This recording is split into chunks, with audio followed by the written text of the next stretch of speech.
It's day 3. I hope y'all are getting ready for the sugar detox.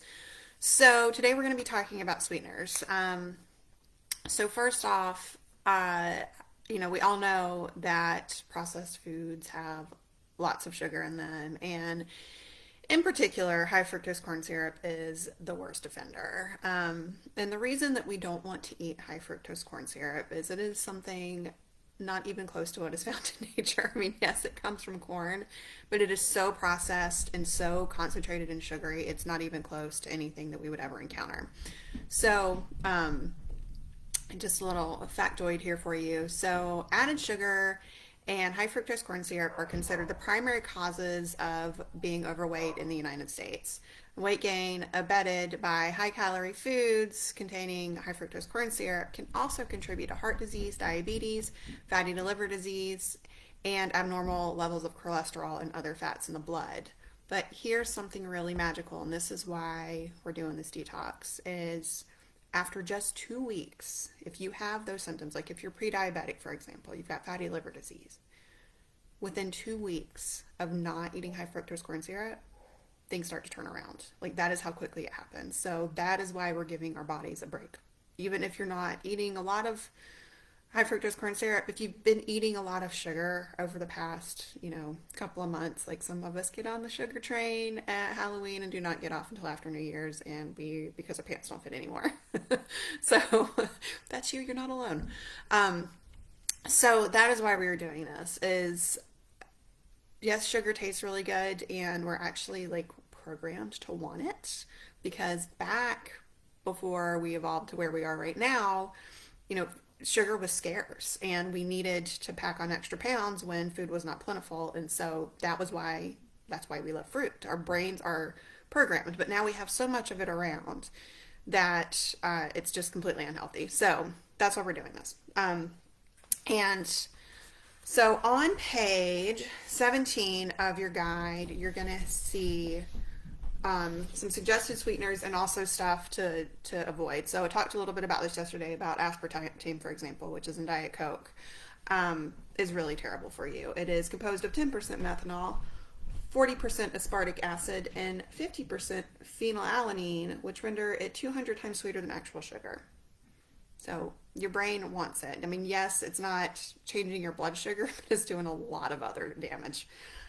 So sucralose, another one says Splenda, saccharin, sweet and low. So these are artificial sweeteners that you do not want to be putting in your body because yes, they taste sweet and they don't have the calories, but they're still doing a lot of damage. So things that you can try. Stevia is a good one. Make sure that you're getting a good reputable stevia. Just look at the ingredients on it, make sure it's just stevia. And then one of my personal favorites is yacon syrup. There's really incredible data on it not changing your blood sugar. It's not nearly as sweet as like table sugar, but it will definitely sweeten up your coffee nicely. And it does not impact your blood sugar because it has a lot of fiber and it's got inulin in it. And so that is a really great alternative to regular sugar if like you need your morning coffee. And about morning coffee, so I'm not going to tell anybody not to drink their coffee, y'all, I understand, but try to keep it to 1 cup, because once you get past that second cup into that lots of caffeine in your bloodstream, it actually starts to impact your blood sugar. So try to keep it to max 2 cups a day of coffee, and make sure you're not adding, if you like your special creamer, you're going to have to give it up for a little bit. And I'll share some dairy-free creamers that I really love. There's some awesome ones on the market that don't have a bunch of added sugar and don't have a bunch of added flavors and stuff, so you can just kind of mix it up the way you want to. Even if it's just for 10 days, give your body a break. And so, as I mentioned yesterday too, the Juice Plus Complete is amazing for satiating your sweet tooth. If you're putting it I love it just with plain almond milk. And if you're not an almond milk drinker, my favorite almond milk is the Whole Foods brand. It doesn't really taste like much. It's awesome. And so I will just mix it up in my little shaker bottle And this is actually what I had as part of my lunch today, because we didn't have a whole lot of food in the house. And I was like, I don't want to eat potato chips and I don't want to eat all the candies left over. So, threw some of this in my shaker bottle, had some fruit sitting around, had some, meat out of the refrigerator, and I was like, all right, I'm good to go. So that is it for today.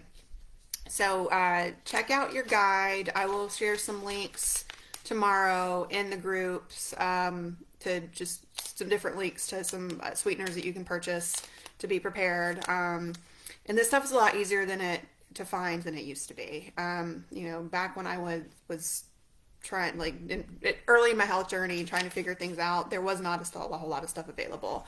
Now you can find all this stuff very easily. You can order on Amazon if you can't find it in your stores, but I'm shocked when I go to a new grocery store and find like coconut sugar on the shelves or yacon syrup on the shelves, all the things. So this stuff is really easy to find these days. And as I mentioned yesterday too, the pantry list is not complicated. It's not like a bunch of like weird stuff that you're like, where the heck do I find this? I don't even know what this ingredient is. It's just like Whole Foods. Just fruits and veggies, some meats, some nuts, and you're good to go.